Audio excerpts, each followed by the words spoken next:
Hello बच्चों, तो आज हम बात करने वाले हैं केमिस्ट्री का जो आपका सॉल्ट एनालिसिस होता है उसका।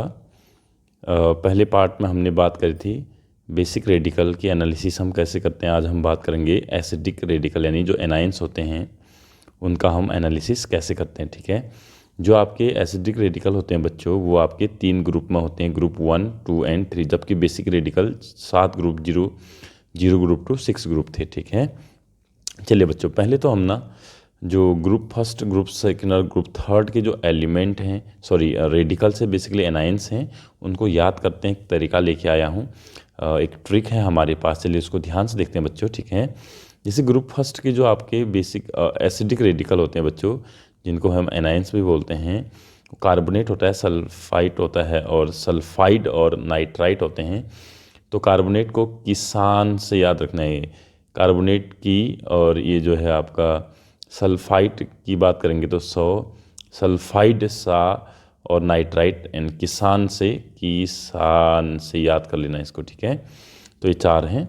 फिर ग्रुप सेकंड की हम बात करते हैं बच्चों। ग्रुप सेकंड में हमारे हेलोजन आते हैं basically, chlorine, fluorine, iodine, chlorine, bromine, iodine, fluorine भी आता है लेकिन वो बहुत रिएक्टिव होता है तो इसलिए उसको कम लिया जाता है। और दूसरा हमारा जो है बोरेट आता है, ऑक्जिलेट आता है, नाइट्रेट आता है, एंड यहाँ पर ये आपका एसीटेट आता है। ठीक है, तो इसको याद रखने का तरीका बता रहा हूँ मैं आपको, ध्यान से याद रखना। हेलोजन है ना, हेलोजन तो को हेलो, BON, हेलो बॉन, एक बॉन माना एक लड़का है, हेलो बॉन बोलेंगे हम इसको। B for borate, O for oxalate and N for nitrate. ठीक है, हेलो बॉन से याद रखना, लेकिन इसके साथ एक और चीज़ याद रखनी है, एसीटेट। ठीक है, चलिए फिर हम आते हैं बच्चों थर्ड ग्रुप की तरफ। थर्ड ग्रुप में केवल 2 चीज़ें होती हैं, 3 में केवल 2, 3 में केवल 2, 3 में केवल 2, याद रखना। थर्ड ग्रुप में केवल 2 ही होते हैं, सल्फेट होता है और फॉस्फेट होता है, तो इस चीज़ का ज़रूर ध्यान देना। ठीक है, तो ये कहानी तो आपको याद करने वाली है। अब मैं बताता हूँ बच्चों कि जो फर्स्ट सेकंड थर्ड ग्रुप के एलिमेंट होते हैं, सॉरी बेसिक रेडिकल होते हैं, एसिडिक रेडिकल होते हैं, सॉरी एनाइंस। ठीक है, A for acidic radical, A for anions, ऐसे भी याद रख लेना। ठीक है बच्चों, लेकिन इसमें ना हम जो ये ग्रुप हैं इनको वैसे किस तरीके से, हमारे पास 3 ग्रुप रिएजेंट होते हैं बेसिकली। कितने रिएजेंट होते हैं? 3 रिएजेंट होते हैं। ग्रुप रिएजेंट तो नहीं बोल सकते क्योंकि यहाँ पर थोड़ा अलग है केस, लेकिन हम 3 रिएजेंट हो सकते हैं जिनसे इन सारे एनाइंस को हम क्या कर सकते हैं, आइडेंटिफाई कर सकते हैं। कितने रिएजेंट होते हैं बच्चों? 3 रिएजेंट होते हैं। मैं बता रहा हूँ 3 रिएजेंट कौन कौन से होते हैं, ध्यान से देखना। पहला रिएजेंट हमारा बेरियम क्लोराइड होता है, BaCl2 होता है बच्चों। दूसरा हमारा कंसनट्रेटेड H2SO4 होता है। तीसरा डाइल्यूट H2SO4 होता है। तो आपको एनालिसिस भी कुछ इसी तरीके से करनी होती है जब भी आपको एग्जाम में सॉल्ट एनालिसिस मिले। ठीक है, देखो करना क्या है। सबसे पहले आपने जो सॉल्ट आपको मिलता है वहाँ पर गिवन सॉल्ट होता है, उसमें थोड़ा सा वाटर मिला के ओरिजिनल सॉल्यूशन बनाना होता है। सॉल्ट प्लस वाटर जब आप मिलाते हैं ना, तो that is known as original solution. Original solution में आपको BaCl2 ऐड करना होता है। जैसे ही ऐड करोगे, अगर आपका वाइट PPT आता है, ध्यान सुनो मेरी बात, वाइट PPT आता है तो उसको क्या करना है बच्चों, उसको आपको डाइल्यूट HCl में डिजॉल्व करना है। ध्यान सुनना, अगर वाइट PPT आता है तो ये 2 चीज़ें कन्फर्म होती हैं बच्चों, ध्यान देना। सल्फेट और सल्फाइट आपके दोनों क्या हो जाती हैं, कन्फर्म हो जाती हैं।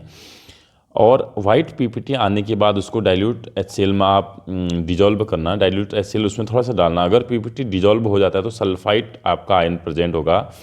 अगर वाइट PPT आपका डिजॉल्व नहीं होता है तो याद रखना सल्फेट, ये कन्फर्म हो गया इतना। ठीक है, उसके बाद हम बात करते हैं सल्फेट और सल्फाइट का, हमने यहाँ कन्फर्म कर लिया है। उसके बाद याद रखना जो दूसरा टेस्ट हम करेंगे वो हमेशा, अगर ये नहीं आता है, माना वाइट PPT वगैरह नहीं आता है, तो आप कंसनट्रेटेड H2SO4 के साथ टेस्ट करेंगे। ठीक है, उसमें क्या करना है, सिंपल सा, उसमें हमें जो आपका सॉल्ट और वाटर है, यानी ओरिजिनल सॉल्यूशन हम इसको बोलते हैं। ठीक है, सॉल्ट और वाटर यानी ओरिजिनल सॉल्यूशन में थोड़ा कंसनट्रेटेड H2SO4 डालना है, प्लस AgNO3 आपका सिल्वर नाइट्रेट हमें 2-3 ड्रॉप उसमें डालना होता है। ठीक है, ये डालते ही अगर आपका PPT आते हैं, 2-3 PPT यहाँ पर आपको दिखाई देंगे। एक वाइट PPT अगर आएगा तो क्लोरीन एनाइन प्रेजेंट होगा।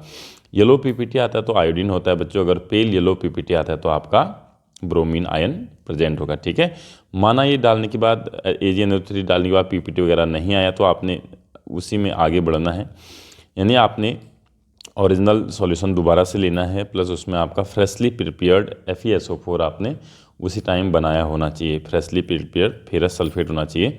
उसमें कंसनट्रेटेड आपने क्या डालना है, कुछ वॉल जो आपकी है टेस्ट ट्यूब की, उससे अलोंग वॉल आपने कंसनट्रेटेड H2SO4 की ड्रॉप बाय ड्रॉप डालना है। बच्चों यहाँ पर दो ऑब्जर्वेशन आपको ज़रूर मिलेंगी। अगर आपका उसमें जो आपका टेस्ट ट्यूब है उसमें एक रिंग टाइप की बनती है, ब्राउन रिंग, तो नाइट्रेट आयन प्रेजेंट होता है। अगर आपका ब्लैक प्रेसिपिटेट बनना शुरू हो जाता है, पूरा कलर ब्लैक आ जाना है, टेस्ट ट्यूब में ब्लैक हो जाएगा, तो वो नाइट्राइट आयन आपका प्रेजेंट होता है। ठीक है, चलिए नाइट्राइट यहाँ दोबारा आता है। वैसे नाइट्रेट के लिए टेस्ट किया जाता है, आपने इसलिए ड्रॉप बाय ड्रॉप H2SO4 डालना है, अदरवाइज ये ब्लैक ही कलर दे देगा। ठीक है, ये ध्यान देना है आपने। ठीक है, फिर आते हैं बच्चों, अगर ये सारी चीज़ें भी नहीं होते तो आपने क्या करना है, डाइल्यूट H2SO4 का टेस्ट करना है। ये वाला टेस्ट आपने करना है। ठीक है, इसमें क्या होता है बच्चों, कुछ नहीं होता है। इसमें सॉल्ट लीजिए, सॉल्ट में आपने थोड़ा सा सॉल्ट में पानी भी मिला सकते हैं। डाइल्यूट H2SO4 यानी पानी तो होगा ही उसमें ज़्यादा, तो इसलिए अगर आप चाहें तो ओरिजिनल सॉल्यूशन ना बना के आप सीधे सॉल्ट में डाइल्यूट H2SO4 मिला सकते हैं। फिल्टर पेपर लेना है, वाटरमैन फिल्टर पेपर उसमें लगा देना है। एक्चुअली आपने क्या करना है मैं बता देता हूँ आपको। आपने जो टेस्ट ट्यूब है उसमें सॉल्ट डाल के डाइल्यूट H2SO4 उसमें ऐड करना। उसके बाद एक वाटरमैन फिल्टर पेपर होता है गोल टाइप का, उसको काट के ऐसे उसकी एक स्ट्रिप आपको पहले लेड एसीटेट के सॉल्यूशन में डिप करनी है और उसके बाद सॉल्यूशन में डाल देनी है। जैसे ही ऐसे करेंगे तो अगर जो पेपर है वो आपका ब्लैक हो जाता है तो सल्फाइड वहाँ पर आपका प्रेजेंट होता है। अगर एफरवेसेंस आते हैं, बुदबुदाहट के साथ आपका गैस बाहर निकलती है, तो याद रखना बच्चों वहाँ पर आपका कार्बोनेट आयन प्रेजेंट होगा। ठीक है, ये तो इतनी सारी चीज़ें होगी। एक बहुत ही इंपॉर्टेंट है बच्चों, ये सबसे पहले आप मेरे हिसाब से ये टेस्ट न करके इससे फिर पहले आप ये वाला टेस्ट कर लेना। जो सॉल्ट मिला होगा ना उसको आप हाथ में रखेंगे, थोड़ा सा उसमें एनीवेज, और थोड़ा सा वाटर डाल के उसको रफ़ करेंगे, ऐसे घिसेंगे हाथ में। ठीक है, अगर स्मेल आती है विनीगर की जैसी स्मेल आती है तो सीधे एसीटेट आयन आपका प्रेजेंट होता है। तो बच्चों उम्मीद करता हूँ आपको ये पूरी कहानी समझ में आई होगी। अगर कहानी समझ में आई है तो आपको याद भी रखनी है ताकि आपका प्रैक्टिकल अच्छा से अच्छा जाए। ठीक है, और इसी को ध्यान में रखते हुए आपके लिए ट्रिक वगैरह भी लेके आया था मैं। अच्छा ऐसा करें, अगर ये सारी चीज़ें ठीक लगी तो बच्चों चैनल को सब्सक्राइब और लाइक करना बिल्कुल ना भूलें। चाहें तो आप कमेंट भी कर सकते हैं, और बस इतना सा करेंगे तो आपका जो है प्रैक्टिकल में बहुत अच्छा हो जाएगा और आपके मार्क्स पूरे आ सकते हैं। ठीक है बच्चों, चलिए थैंक यू।